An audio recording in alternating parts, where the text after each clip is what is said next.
नमस्कार विद्यार्थी मित्रांनो, आजच्या व्हिडिओ लेक्चरमध्ये आपण एका वेगळ्या विषयावर चर्चा करणार आहोत.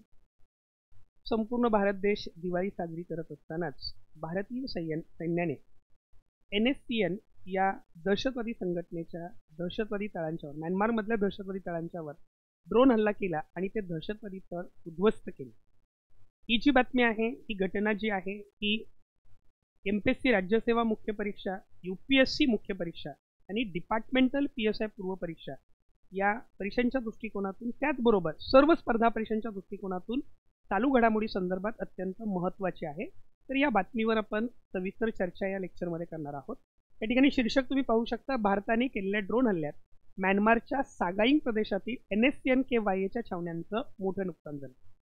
अर्थात हे छावण्या कुठे आहेत? म्यानमारमध्ये आहेत. हल्ला भारतीय सैन्याने केला आहे. अर्थात भारतीय सैन्याने त्याची अधिकृत जबाबदारी स्वीकारलेली नाही, पण तो हल्ला भारतीय सैन्याने केलेला आहे. हल्ल्यावरून किंवा हल्ल्याच्या स्वरूपावरून किंवा त्याच्या अगोदरच्या पार्श्वभूमीवरून आपल्या हे सहज लक्षात येतं की हल्ला भारतीय सैन्याने केलेला आहे. तर त्याच्याबद्दल आपण सविस्तर चर्चा करणार आहोत. यामध्ये सगळ्यात महत्त्वाचं की आपल्याला ही घटना पाहण्याच्या अगोदर भारत म्यानमार सीमारेषा जी आहे, ही भारत म्यानमार सीमारेषा समजून घेणं गरजेचं आहे. म्हणजे थोडक्यात भारत पाकिस्तान सीमारेषा जी आहे ती रेड क्लिफ लाईन असेल किंवा LOC असतील किंवा भारत चीन आहे त्याला मॅकमोन लाईन असेल, तसं किंवा भारत अफगाणिस्तान ड्युरँड लाईन आहे, त्याप्रमाणे भारत म्यानमार या सीमारेषेला असं अधिकृत नाव नाही. भारत म्यानमार सीमारेषा जी आहे, इंडिया म्यानमार इंटरनॅशनल बॉर्डर या नावाने ओळखली जाते. 1643 किलोमीटरची ही संपूर्ण सीमारेषा आहे, जी पूर्वांचलातली जी राज्य आहेत, भूगोल या घटकाच्या दृष्टीने सुद्धा हा महत्त्वाचा मुद्दा आहे. जी पूर्वांचलातली राज्य आहेत याच्यामध्ये अरुणाचल प्रदेश म्हणजे भारताच्या ईशान्येकडील राज्य जी आहेत, याच्यामध्ये अरुणाचल प्रदेशची जी सीमा आहे, आपण सर्वात जास्त सीमा कोणत्या राज्याची म्यानमारला लागलेली आहे हा प्रश्न विचारला जातो. सर्वात जास्त सीमा जी आहे ती अरुणाचल प्रदेशची आहे, 520 किलोमीटरची. त्याच्यानंतर मिझोरामची, अरुणाचल प्रदेश माहिती आहे तुम्हाला, इटानगर ही त्याची राजधानी आहे. मिझोरामची सीमा ज्याची राजधानी ऐझवाल आहे, 510 किलोमीटरची आहे.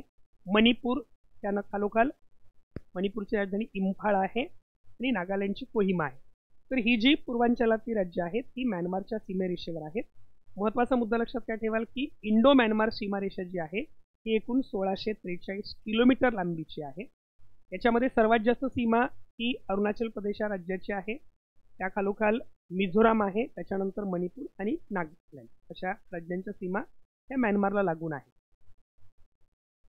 या सीमारेषा ज्या आहेत या सीमारेषेच्या जवळपास या ठिकाणच्या भागामध्ये ह्या दहशतवादी गटांच्या छावण्या आहेत. त्याच्यामध्ये महत्त्वाचा गट आहे NSCN. हा जो गट आहे NSCN national socialist council of Nagaland असं म्हटलं जातं. 1980ला या गटाची स्थापना झाली. आता सध्या जो भारतीय सैन्याने हल्ला केलेला आहे हा NSCNच्या KYA, म्हणजेच पुढे आपण NSCN बद्दल सविस्तर बघणार आहोत.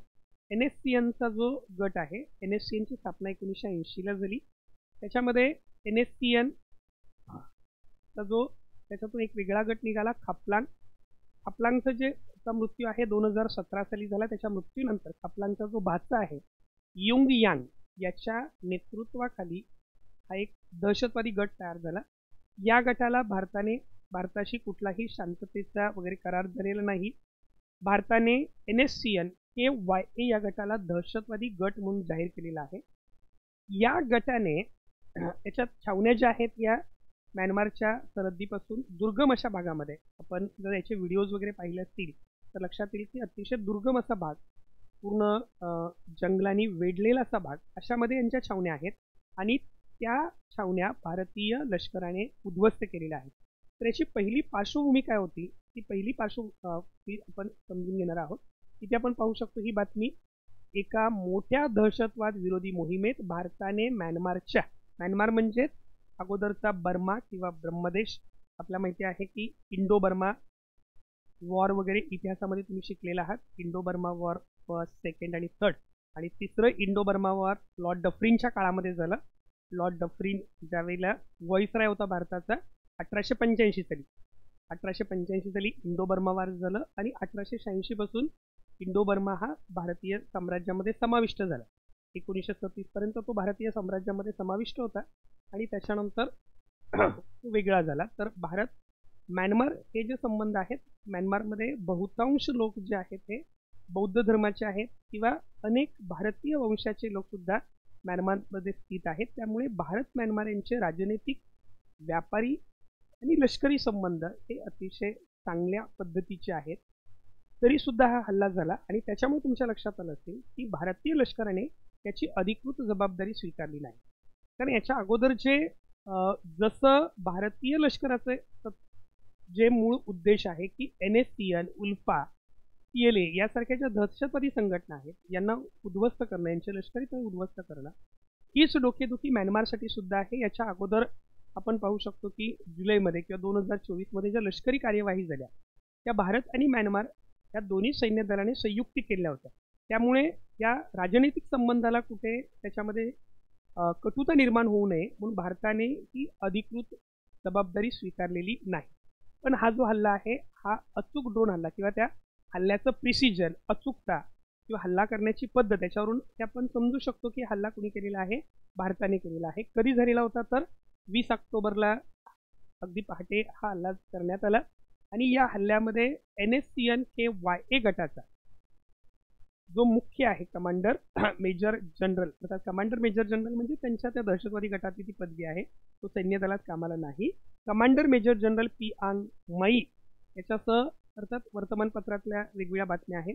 कमीत कमी 5, जास्तीत जास्त 27-28 दहशतवादी या हल्ल्यामध्ये मरण पावलेले आहेत.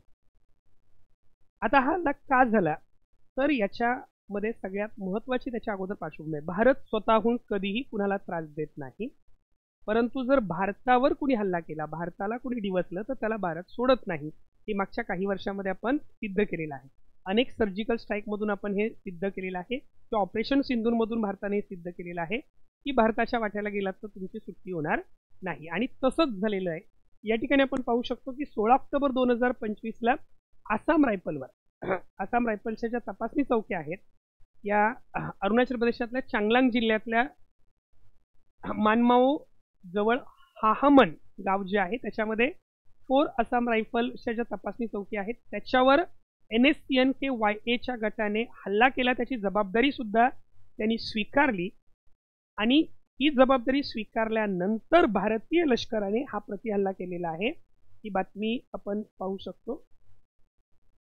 हा भारतीय लष्कराने, तुमच्या लक्षात येईल की इथे हा जो चांगलांग जिल्हा आहे अरुणाचल प्रदेशमधला, त्या अरुणाचल प्रदेशातल्या चांगलांग जिल्ह्यावर, अरुणाचल प्रदेशमधील जो चांगलांग जिल्हा आहे त्याच्यातल्या माओ जवळ असणारं जे आहामन गाव आहे तिथे आसाम रायफलची जी लष्करी तळ होता त्याच्यावर तो हल्ला केला होता आणि याचा परिणाम म्हणून भारताने हा प्रतिहल्ला केलेला आहे. भारताने जो प्रतिहल्ला केला हा कुणावर केलेला आहे? NSCN ज्या छावण्या आहेत त्या छावण्यांच्यावर केलेला आहे. आता तुम्हाला प्रश्न पडला असेल हे NSCN नेमकं काय आहे? तर यामध्ये आपण ज्या वेळेला ईशान्येकडची राज्य पाहतो मग त्यामध्ये अरुणाचल प्रदेश असेल, नागालँड असेल, मणिपूर असेल, मिझोराम असेल, आसाम असेल, या राज्यांच्या मध्ये नागा समूहाचे लोक जास्त प्रमाणामध्ये आहेत. तसेच ते मणिपूरमध्ये सुद्धा, मणिपूरच्या सीमेलगत असणाऱ्या भागामध्ये सुद्धा आहेत. तर या सर्व नागा लोकांचा एक समूह करून एक स्वतंत्र नागालिम नावाचं राज्य तयार करायचं अशा उद्देशाने NSCN हा जो गट आहे हा 31 जानेवारी 1980ला सुरू झाला. ह्याची स्थापना जी आहे ती आपण पाहू शकतो सू, मुविहा आणि खापलांग. सू म्हणजेच इसॅक चिसी सू, मुविया आणि खापलांग अशा तिघांनी मिळून केलेली होती. एप्रिल 88 त्याच्यामध्ये फूट पडली, NSCN मध्ये फूट पडली आणि ह्या फुटीमधून NSCN डिवाइड झालं, 2 गटामध्ये डिवाइड झालं. कोणत्या 2 गटामध्ये डिवाइड झालं? NSCN-IM आणि NSCN-K. NSCN-IM हा जो गट आहे तुमच्या लक्षात येईल की तो जो इसॅक चिसी सू म्हणजे इसॅक आणि मुविया, इसॅकचा I, मुवियाचा M, IM गटात विभागलं गेलं आणि दुसरा गट झाला NSCN खापलांग. NSCN खापलांग जो आहे खापलांच्या नेतृत्वाखाली एप्रिल 88 पासून ते जून 9 2017 पर्यंत या गटाचं नेतृत्व खापलांकडे होतं. त्याच्यानंतर खापलांगचा मृत्यू झाला. खापलांगच्या मृत्यूनंतर परत NSCN-K गटाचे वेगवेगळ्या भाग पडले. त्याच्यातला आत्ता जो लष्करी हल्ला झालेला आहे हा NSCN national socialist council of Nagaland Khaplang मधून बाहेर पडलेला युंग यांगचा जो गट आहे त्या गटावर झालेला आहे. NSCN-KYA असं त्या गटाचं नाव आहे, त्याच्यावर तो हल्ला झालेला आहे. यामध्ये आपण हा पाहू शकतो की हल्ला जो आहे हा कधी झालेला होता तर मंगळवारच्या पहाटे आपण केला. थोडंसं क्रोनॉलॉजी तुमच्या लक्षात आली असेल. 18 ऑक्टोबरला NSCNच्या गटाने आपल्या अरुणाचल प्रदेशमधल्या लष्करी तळावर हल्ला केलेला होता. आसाम रायफल्सच्या लष्करी तळावर हल्ला केला होता आणि याचं प्रत्युत्तर म्हणून भारताने 20 ऑक्टोबरला हा हल्ला केलेला आहे. मंगळवारी पहाटे म्हणजे 20 ऑक्टोबरला हल्ला केलेला आहे. यामध्ये त्या अतिरेकी छावण्यांचं प्रचंड नुकसान झालेलं आहे. याचा मूळ हेतू होता की NSCN-KYA किंवा उल्फा PLA हे जे गट आहेत त्यांच्यावर हल्ला करणं. याच्यामध्ये त्यांचा अगदी शीर्ष कमांडर मारला गेलेला आहे. त्यात मगाशी आपण पाहिलं ते हे जे सगळे कॅम्प्स आहेत त्या कॅम्प्समधून भारताविरुद्ध अतिरेकी कारवाया केल्या जात होत्या भारतीय लष्कराविरुद्ध आणि त्याच्यामुळे हे उद्ध्वस्त करण्यात आलेले आहेत. तर अशा पद्धतीची ही माहिती आहे. मगाशी मी म्हटल्याप्रमाणे या हल्ल्याची अधिकृत जबाबदारी भारताने स्वीकारली नाही, परंतु हल्ल्याची अचूकता, ड्रोन हल्ला करण्याची पद्धती याच्यावरून हा हल्ला भारतीय सैन्याने केला आहे हे स्पष्ट होतं. त्याचबरोबर नवी दिल्लीतून तशी अधिकृत प्रतिक्रिया नसली तरी ज्या काही प्रतिक्रिया आहेत त्याच्यामध्ये आपण असं म्हणू शकतो की ईशान्य भारतामध्ये म्हणजे पूर्वांचल राज्यामध्ये अशांतता घडवणाऱ्या संघटनांना किंवा देशविघातक ज्या सर्व संघटना आहेत अशा देशविघातक घटकांना एक संतुलित आणि प्रमाणबद्ध असं प्रत्युत्तर ह्या 20 ऑक्टोबरच्या हल्ल्याने दिलेलं आहे हे आपल्या लक्षात येतं. तर त्याच्यामधून भारताने एक संदेश दिलेला आहे की बाबांनो, तुम्ही जर आमच्यावर कोणताही हल्ला कराल तो सहन केला जाणार नाही, त्याला योग्य असं प्रत्युत्तर दिलं जाईल. तर आता हे सर्वांच्या लक्षात आलं असेल की हा जो हल्ला जो आहे भारताने जो ड्रोन हल्ला केला हा NSCN-KYA गटावर केला होता. थोडंसं NSCN-KYA या गटाची उजळणी आपण करूया. या संस्थेचं पूर्ण नाव आहे national socialist council of Nagaland. Nagaland म्हणजेच नागालिम. त्यांना नागालिम नावाचं एक स्वतंत्र राज्य नागा लोकांचं तयार करायचं आहे. त्याच्या उद्देशाने 1980 मध्ये ही संघटना स्थापन झाली. 1988 मध्ये त्याच्यामध्ये 2 गट झाले. त्याच्यामधला जो NSCN खापलांगचा जो गट आहे या गटात तर 2018 मध्ये म्हणजे 2017 मध्ये खापलांगचा मृत्यू झाला आणि त्याच्यानंतर मूळ NSCN खापलांग गटाचं 2018 मध्ये खापलांच्या मृत्यूनंतर विभाजन झालं आणि त्याच्यामध्ये एक गट तयार झाला युंग यांग. हा जो गट आहे त्यालाच आपण NSCN-KYA असं म्हणतो. याचा मूळ हेतू आहे ग्रेटर नागालँड म्हणजे नागालिम स्थापन करणं, ज्यात नागा लोकसंख्या असलेल्या भारताच्या ईशान्येकडील आणि म्यानमारमधील भागांचा समावेश असेल. कार्यक्षेत्र जे आहे प्रामुख्याने म्यानमारच्या सांगाईक प्रदेशातल्या दुर्गम सीमावर्ती भाग आणि भारताचा नागालँड व अरुणाचल प्रदेशातील काही जिल्ह्यामध्ये ही संघटना कार्यरत आहे. याचं नेतृत्व सध्या कोण करतोय तर युंग यांग करतोय की जो SS खापलांगचा भाचा आहे, त्याच्याकडे ते नेतृत्व आहे. इतर गटांशी सुद्धा संबंध आहेत. उल्फा असेल, PLA असेल यासारखे जे दहशतवादी गट आहेत त्यांच्याशी सुद्धा त्यांचा संबंध आहे. भारत सरकारसोबत जो NSCN-KYA गट आहे याचा कोणताही शांतता करार नाही. भारत सरकारने त्याला दहशतवादी गट म्हणून घोषित केलेला आहे. धोरणात्मक महत्त्व का आहे तर म्यानमार भारत सीमेवर असलेला हा गट भारतीय सुरक्षा दलावर वारंवार हल्ले करतो, ज्यामुळे भारताची आंतरराष्ट्रीय सीमा सुरक्षा आणि ईशान्येकडील शांततेसाठी तो मोठा धोका आहे. भारत सरकारची जी भूमिका आहे यामध्ये महत्त्वाचा घटक आहे NSCN-KYA या तळांना लक्ष्य करून भारत सरकार पलीकडून होणारे हल्ले खपवून घेतले जाणार नाहीत हा कठोर संदेश भारताने दिला. असं असलं तरी सुद्धा काय केलेलं आहे, हे हल्ले आपण कुठे केलेले आहेत तर म्यानमारच्या भूमीवर केलेले आहेत आणि त्यासाठी म्यानमारच्या लष्कराची परवानगी घेतली असेल नसेल, पण यामुळे भारताचं जे ॲक्ट ईस्ट पॉलिसी धोरण आहे, आता ॲक्ट ईस्ट पॉलिसी धोरण इथे हा उल्लेख आलेला आहे.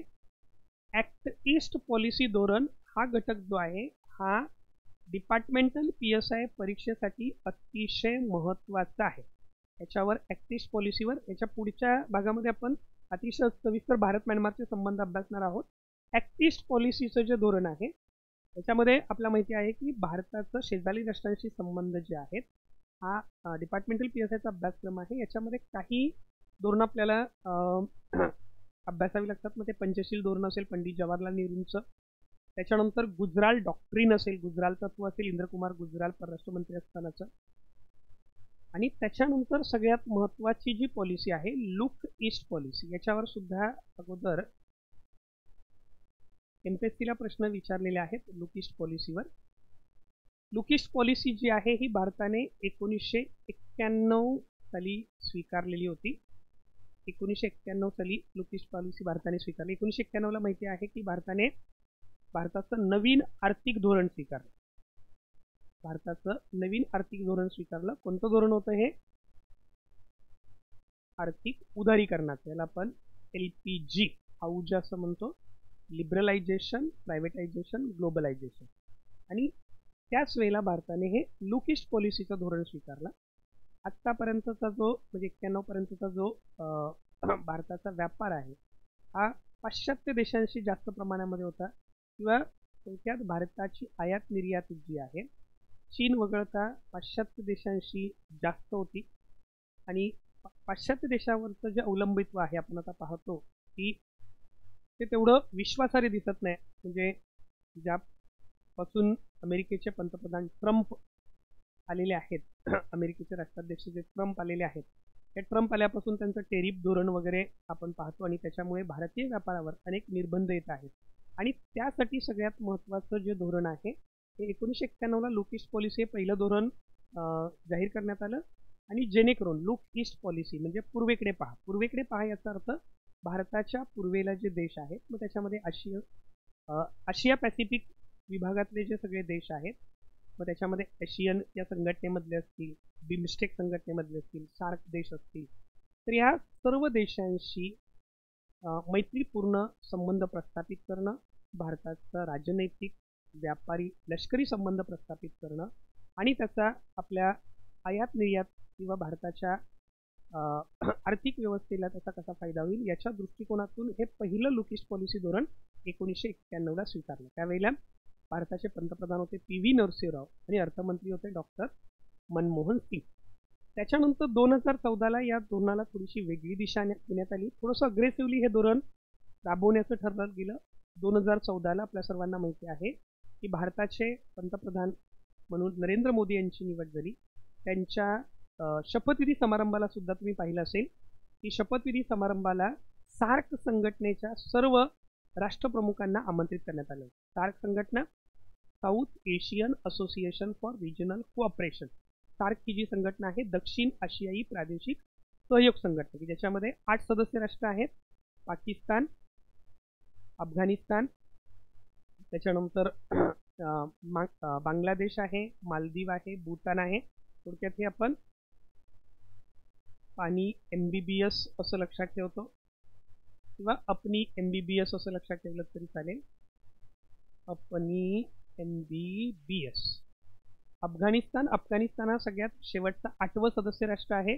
पाकिस्तान आहे, नेपाळ आहे, इंडिया, भारत आहे, मालदीव, भूतान, बांगलादेश आणि श्रीलंका. तर ह्या सर्व सदस्य राष्ट्रांना पंतप्रधान नरेंद्र मोदी यांनी त्यांच्या शपथविधी समारंभाला आमंत्रण दिलेलं होतं. कारण ॲक्ट ईस्ट पॉलिसी जे धोरण आहे भारताला जे पूर्वेकडचे जे देश आहेत त्यांच्याशी आपला व्यापार असेल, राजनैतिक संबंध असतील, हे अतिशय चांगल्या पद्धतीने प्रस्थापित करायचे होते.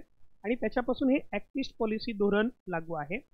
ॲक्ट ईस्ट पॉलिसी धोरण जे आहे हे ॲक्ट ईस्ट पॉलिसी धोरण भारताने जे सुरू केलं, याच्या अंतर्गत आपण भारत म्यानमारला सुद्धा भारताने बरीच मदत केली आपण पाहू शकतो. भारत म्यानमारमध्ये जे बरेच प्रोजेक्ट आहेत त्याच्याबद्दल आपण पुढच्या लेक्चरमध्ये सविस्तर चर्चा करणार आहोत. तर या धोरणावर या हल्ल्यामुळे थोडासा परिणाम होऊ शकतो, त्याच्यामुळे भारताने त्याची राजनैतिक जबाबदारी स्वीकारलेली नाही. सध्याच्या घडामोडी काय आहेत तर भारतीय सुरक्षा दलाकडून म्यानमारच्या हद्दीत जो प्रिसिजन ड्रोन हल्ल्याद्वारे या गटाचं जे तळ आहे हे लक्ष्य केलं झालं आणि त्यांनी दहशतवाद विरोधी कारवाईच्या तंत्रज्ञान आधार पद्धतीत झालेले बदल हे दर्शवलेले आहेत.